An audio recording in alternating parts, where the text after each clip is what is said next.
Hello, everybody. Greetings from Amsterdam. My name is Matthew Dennis, and I'm a postdoc at TU Delft University. I'd like to thank Becky for organising this event, and I'm looking forward to seeing some of the other contributions on the 5th when they're revealed. I'm here today to talk a little bit about my previous work and my current work on cultivating digital wellbeing under pandemic conditions. And I've written a paper on this recently, and I'm going to sort of just talk a bit about some of the themes of the paper and how this relates to my previous work. So first off, I'm a practical philosopher and got my PhD from the University of Warwick quite recently, and then moved over to the Netherlands to begin this research project on self-care apps and how we can improve self-care apps. So I work on character development, and that was what the PhD was on. And when I first encountered these apps, these self-care apps, I was quite taken by the idea that it would be possible to design a computer program that would enable us to cultivate character. I was also a little bit skeptical, but I thought it would be a good research project to see if these things work. So the first kind of flush of the research has shown really, or my view is that the apps themselves I've been very impressed with. They're actually much better than I thought they would be. The techniques for self-cultivation really do extend this tradition of self-cultivation in exciting new ways. So the ability of apps to notify us, to control our character in this sort of way, to introduce gamification and e-nudges, all sorts of ways in which we can change our behaviour and have long-term effects on our character traits. These, I think, are really revolutionary, and there's something very exciting there.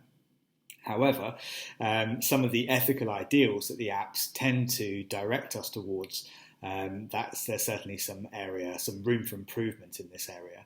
So that's where the research currently stands, looking at the potential of these techniques of self-cultivation and thinking about how they could be improved when they were applied to a different set of ethical ideals. So you'll have most often encountered apps in the fitness space. This is how they were initially developed.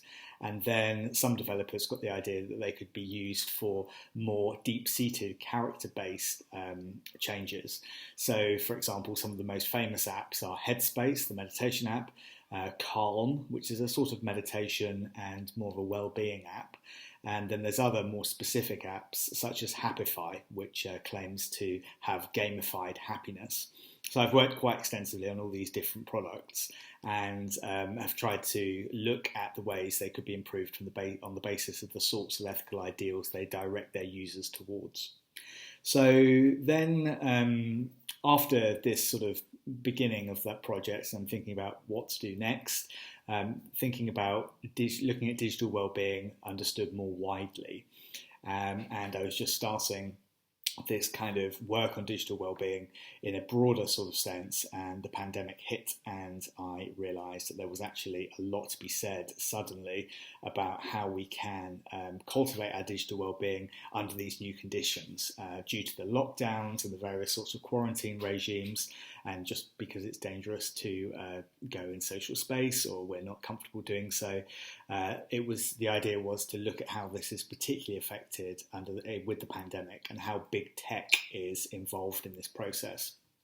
So just to start things off, I've got a few quotations, and I think the handout has been distributed. So all these quotes are on the handout, but I'll just give an overview of them. So the first was a bit of an understatement, really, looking back.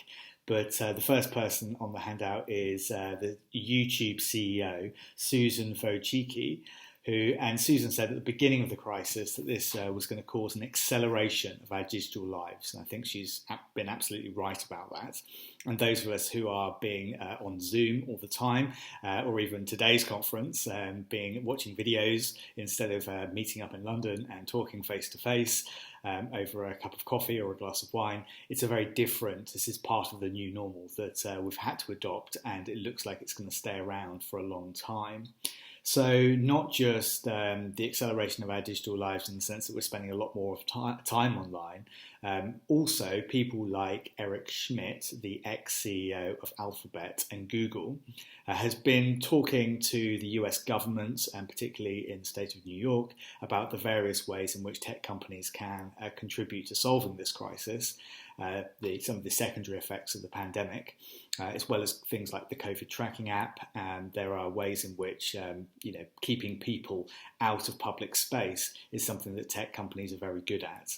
So I think there is a real sense in which big tech is leveraging this crisis at the moment and thinking about ways in which they can make it into something of an opportunity. Similarly, with the Bill and Melinda Gates Foundation, they've been talking about reimagining education and moving a lot of these traditional bricks and mortar classroom experiences or flesh and blood teacher experiences online, and enabling them to reimagine education, as they put it. Okay, so I'm somewhat suspicious of some of the motivations for some of these companies, but also there's clearly some value in doing some of these things. And we might think that the COVID crisis presages some of the ecological issues that are going to come up in the latter half of the 21st century, if they haven't already come up before. So I'm thinking about things like climate change and resource depletion, these sorts of things. The fact that I'm not flying over to London to give this paper, I mean, that obviously has a positive effect. Maybe not on me and my well-being, but in terms of the environment, in terms of flying, taking a train. These things are, obviously take a lot of resources to do. So I think there are some positives to this new normal that we're going into, but it's mainly the methodology, the way in which it's taking place, which is really concerning. So how have big tech companies thought about digital well-being traditionally? I'm going to offer my own view at the end to give you some things to think about, but the model that they have seemed to adopted has been created in-house in Google's laboratories, and this is what I call the McDonald's model. So I call it the McDonald's model because it was a very important development in the advertising for fast food, when fast food companies had to admit that their products weren't good in terms of obesity and other sorts of health problems that they cause.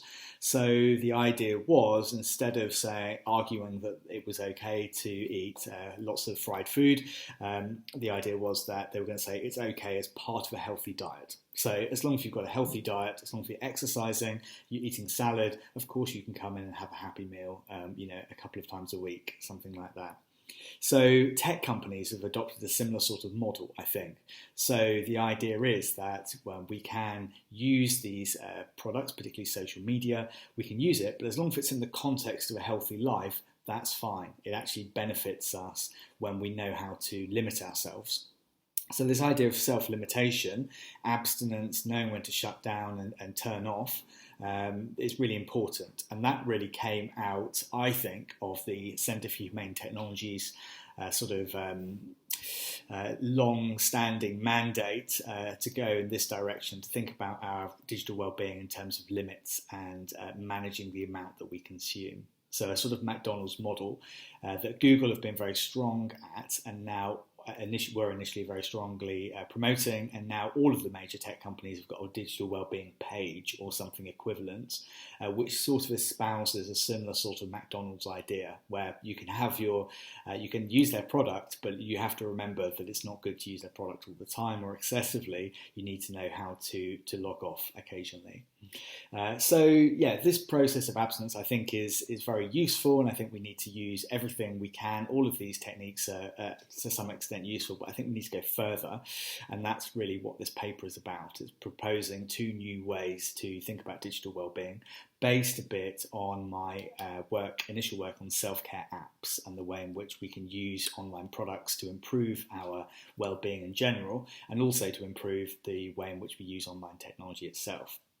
So, for example, the sorts of virtues and vices that these self-care apps can either build up or reduce are the sorts of things that are very useful when we're forming habits. Now, to form good online habits, it can be a case of knowing when to turn off. But I think the problem with that, a little bit like the McDonald's model, is that it asks consumers or users to do too much. So they're given all of the responsibility for their behaviour. And if they consume too much, if they are if they are doom scrolling to find out the latest COVID story, or they go down a YouTube black hole, then it's their fault. They're culpable because they didn't have the willpower and the gumption to do it. But of course, these products have been designed specifically to evade that sort of capacities that we have to limit ourselves in this sort of way. So I think it's something of an unfair fight to ask to put all the burden and responsibility onto the consumer or the user, and then design these products so it makes it as hard as possible for the users to actually limit themselves. So I think we need to do two things. We need to think about the sorts of virtues and vices that online technology creates.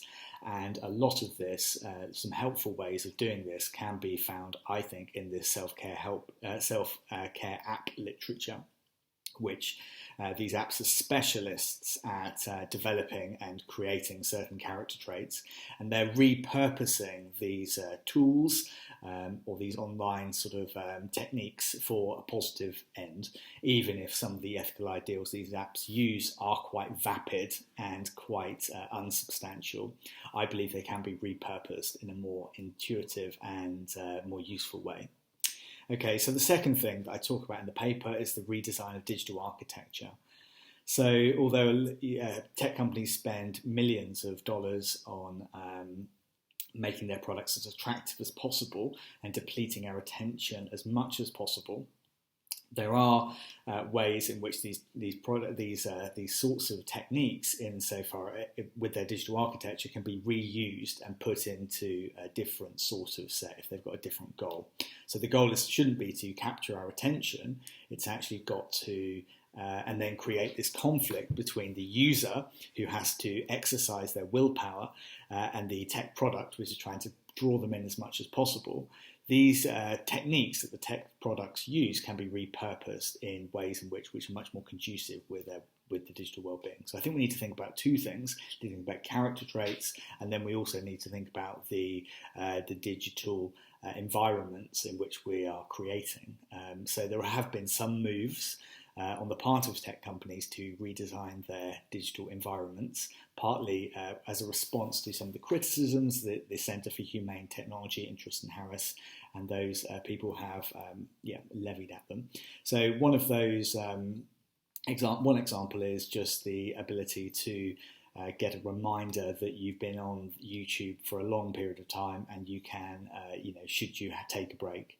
Another is the products which came out with iOS 12, and Google launched something for their Android operating system around the same time, which provides the users of smartphones with this dashboard function, so they can see exactly how much time they've been using the product for, and break down in terms of apps, and they can set limits to the amount of time they spend on individual applications. So these are moves in which the tech companies have already moved to think about their digital architecture. I think there's much more to be done. I think it's really important that we do it, because the battle for digital well-being is something that was already becoming very, very important, because we're required to spend so much more time online, and even some of the most basic practices or practical things that you have to do involve logging onto a computer or going onto your smartphone, but also particularly with the COVID crisis, partly because tech companies are quite openly leveraging this crisis to make themselves even more indispensable than they already were, but also because this is it's going to be a very important time for everybody, because we're all online a lot more post-COVID. So to think about how we can monitor digital well-being and make sure that we can give it the best possible chance to think about ways in which we can flourish online, this is the most important thing to do. Okay, so I think I'm almost up with my 15 minutes. Please reach out if you have any questions or comments. I'd really like to hear from people. And I think there's a handout on the website. And hopefully speak to you soon. Thank you.